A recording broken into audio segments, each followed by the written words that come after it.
Hello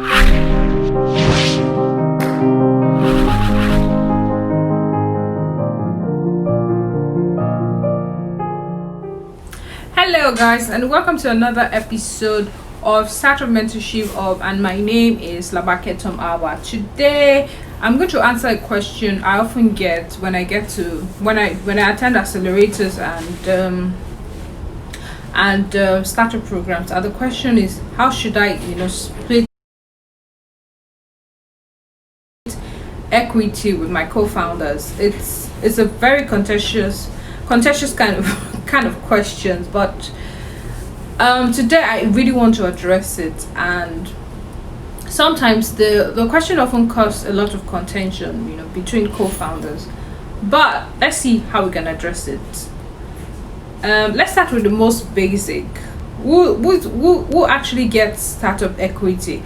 There are four groups that typically gets a portion of the startup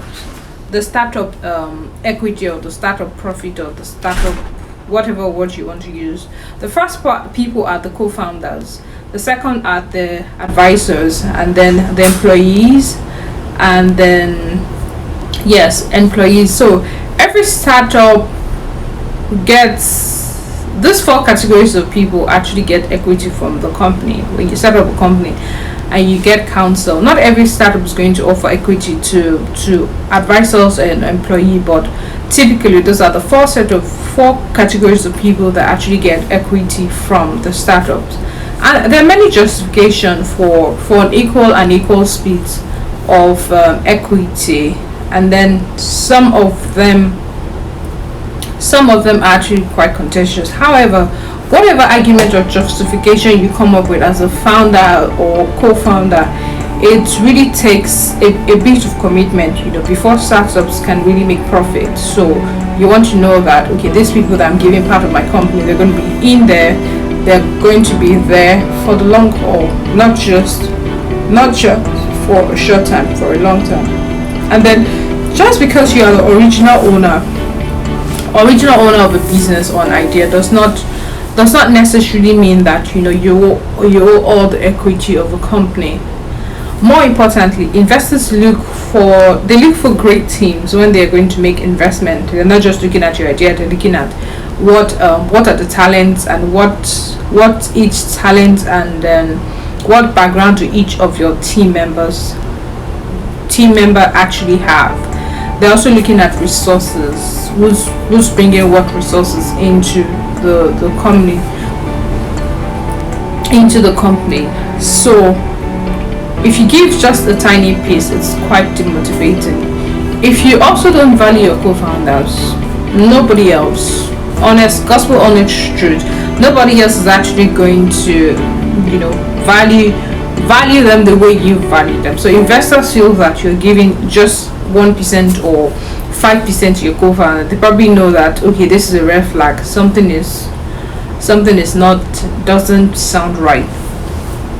Having said that, so let's look. Ideas are great, but most importantly, execution is actually much more important. So you can have an idea, maybe you're a developer, and you have this fantastic idea of this app, you want it to connect the world and all, but if you don't have the business development skills, if you don't have the marketing skills to develop this product and put it out there, you're actually not going to be making any money. You're just going to be there, the co-founder, with a perfect great idea.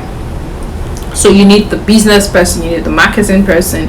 If you're not a developer and then you're a business person, you need the developer who's going to build the app or build this idea. You need the tech people, the people with great tech backgrounds who can actually develop the product and make it scalable. Another aspect is commission or bonus structure. Commission is usually applied in sales team, especially for maybe co-founder. So if you say, okay, you sell X amount of products, you get, say you sell 100 pieces of product, you get $2, or I don't know, let's use dollar, or you get X amount on every 100, so every 100 pieces of product that you sell.